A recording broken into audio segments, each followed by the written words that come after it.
Axolotl. At the bottom of Lake Xochimilco in central Mexico, there is a little amphibian so powerful she could make the earth spin the other direction.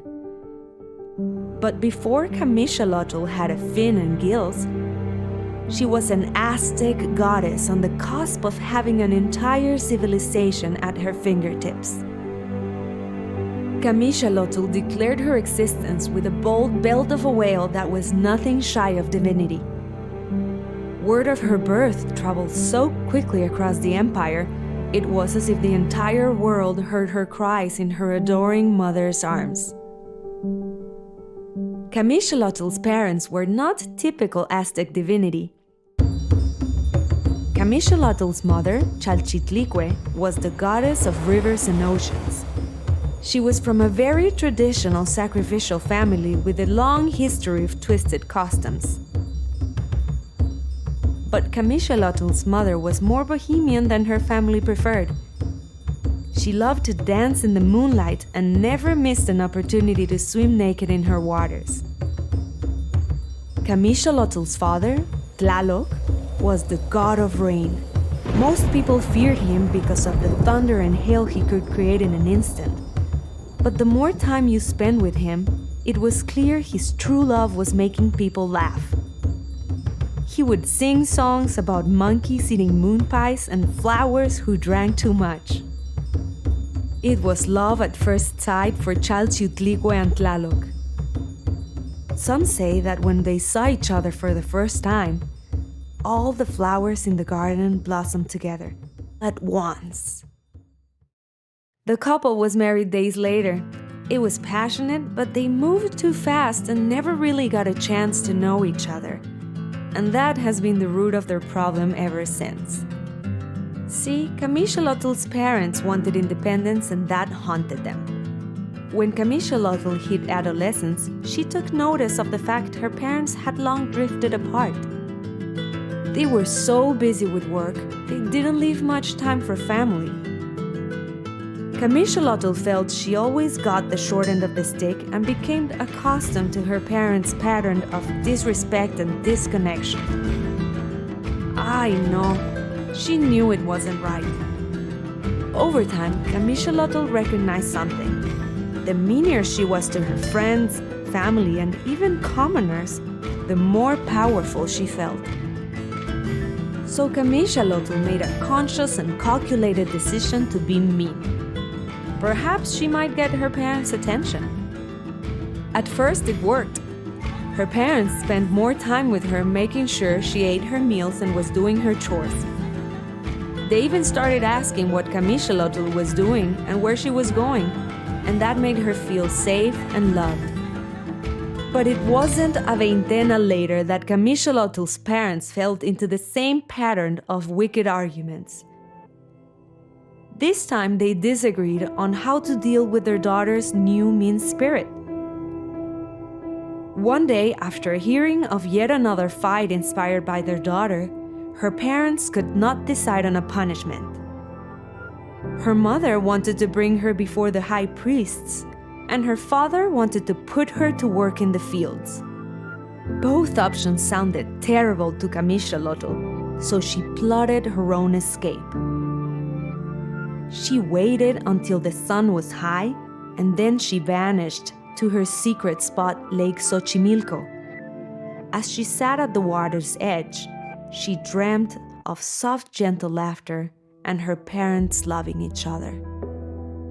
As her heart began to open to the wounds of reality, the clouds rolled in and covered the sun. Camixatl noticed an effervescent beauty spilling across the sky, and she started weeping. Her tears were so big and full that when the first tear hit the ground, the earth shook. It was then that the sky opened, the clouds shifted, and an endless summer rain fell. As the raindrops reached the lake's surface, she noticed how the ripples found each other and created a shimmer in the distance. As Camixatl cried, the rains fell so hard and for so long that a deluge of floods destroyed countless villages across the empire. When Camixalotl's parents finally found her crying by the lake, they asked her why she was sad. Camixalotl couldn't lie. She told her parents that their arguing created a rage in her that she had never felt. She blamed her parents, yelled at them, and said she couldn't stand being around them. And that's why she ran away.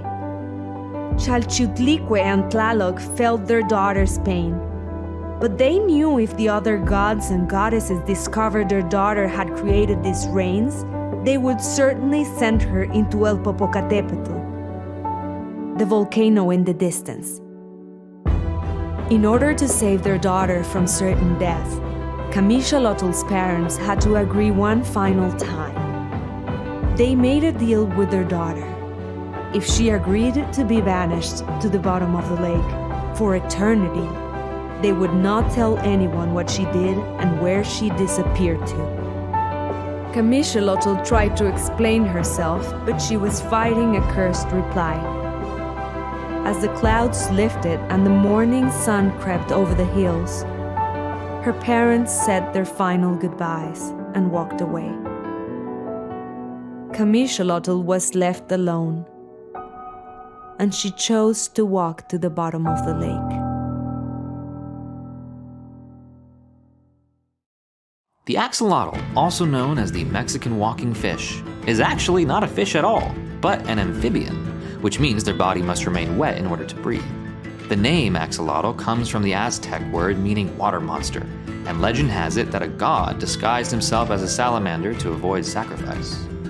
Axolotls are carnivorous, mostly feeding on small prey such as worms, insects, tadpoles, crustaceans, and wounded fish, and locate their food by scent. When ready to feed, they will snap at their potential meal by sucking the food into their stomachs with vacuum force. Axolotls are also unique in that they have the ability to regrow limbs and reach adulthood without undergoing metamorphosis. Lake Xochimilco in the Valley of Mexico is the only known home of this extremely rare amphibian. Today, Lake Xochimilco exists more like a series of canals due to urbanization in Mexico City, and consequently, water pollution is the primary reason for their near extinction. The importance of being an advocate for endangered species in today's crowded world goes further than ever before. The more you learn and share with your friends and family about the axolotl and its habitat, the better chance we have for its survival. The Dallas World Aquarium is a leader in axolotl conservation. To learn more about axolotls and their habitat, please visit their website listed in the show notes. We can all build awareness and take conservation action close to home and support endangered species conservation around the world. The Los Angeles Zoo proudly supports Endangered, short tales for the nearly forgotten. As a world-class conservation organization and recreation destination in the heart of Los Angeles, the LA Zoo connects people with nature every day as they work to save species all over the world. To learn more about their commitment to wildlife and the diverse communities they serve, please visit www.lazoo.org.